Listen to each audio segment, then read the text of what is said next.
ലാലേട്ടന് December എന്ന് പറയുന്നത് ഒരു ലക്കി മാസമാണ്.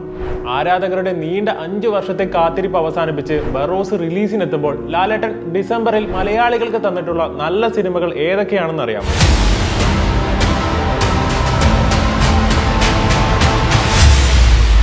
ബറോസിന്റെ റിലീസ് ഡേറ്റ് പ്രഖ്യാപിക്കുമ്പോൾ സംവിധായകൻ ഫാസിൽ പറഞ്ഞത് ആ ഡേറ്റ് തന്നെ ഞെട്ടിച്ചു എന്നാണ്. ഫാസിൽ സംവിധാനം ചെയ്ത ലാലേട്ടന്റെ ആദ്യ റിലീസ് ചിത്രമായ മഞ്ഞിൽ വിരിഞ്ഞ പൂക്കൾ റിലീസായ അതേ തീയതിയിൽ തന്നെയാണ് ബറോസും റിലീസിനെത്തുന്നത് എന്നതാണ് അദ്ദേഹത്തെ ഞെട്ടിച്ചത്.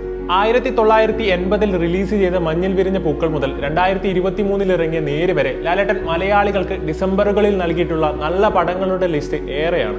ലാലേട്ടനും പ്രിയദർശനും ചേർന്ന് മലയാളികൾക്ക് നൽകിയ 2 ക്ലാസിക് ഹിറ്റുകൾ വെള്ളാനകളുടെ നാടും ചിത്രവും, ഇവ രണ്ടും റിലീസ് ചെയ്തത് ഒരേ വർഷം ഒരേ മാസമാണെന്ന് നിങ്ങൾക്ക് എത്ര പേർക്കറിയാം? കേൾക്കുമ്പോൾ ചിലപ്പോൾ നിങ്ങൾക്ക് വിശ്വസിക്കാൻ പറ്റിയെന്ന് വരില്ല. പക്ഷേ ഈ 2 സിനിമകളും 1988 ഡിസംബർ മാസത്തിലാണ് റിലീസ് ചെയ്തത്. ഇതുപോലെ ഒരേ വർഷം ഒരേ മാസം റിലീസ് ചെയ്ത മറ്റ് 2 പടങ്ങളാണ് ചെങ്കോലും മണിച്ചിത്രത്താഴും.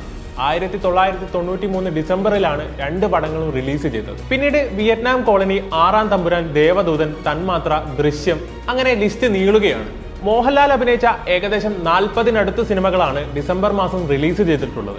അതിൽ തന്നെ 7ഓളം സിനിമകൾ മമ്മൂക്കിയുടെ കൂടെയാണ് അഭിനയിച്ചിട്ടുള്ളത്. ഇനി വരാനുള്ളത് ബറോസ് ആണ്. അതും ഈ നല്ല സിനിമകളുടെ ചരിത്രത്തിന്റെ ഭാഗമാകുമോ എന്ന് കണ്ടറിയാം. ബറോസിന്റെ റിലീസ് ഈ വർഷം മാർച്ച് 28-നായിരുന്നു ആദ്യം പ്രഖ്യാപിച്ചിരുന്നത്. പിന്നീട് ഓണം റിലീസായി മാറ്റിയെങ്കിലും അതും നടന്നില്ല. അങ്ങനെ ഒടുവിലാണ് ഡിസംബർ 25 എന്ന സ്പെഷ്യൽ ഡേറ്റിലേക്ക് എത്തുന്നത്.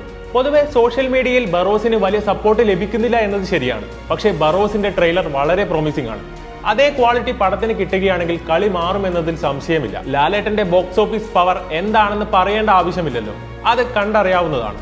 2024 അതിന്റെ അവസാന ലാപ്പിലേക്ക് എത്തിയിരിക്കുമ്പോൾ അല്ലുവിന്റെ പുഷ്പ 2 മുതൽ ബറോസ് വരെ സിനിമാ പ്രേമികൾക്ക് ചാകരയാണ്. പറഞ്ഞു വരുന്നത് ഡിസംബർ മാസം കുറച്ച് കാശ് പൊട്ടും എന്ന് തന്നെയാണ്.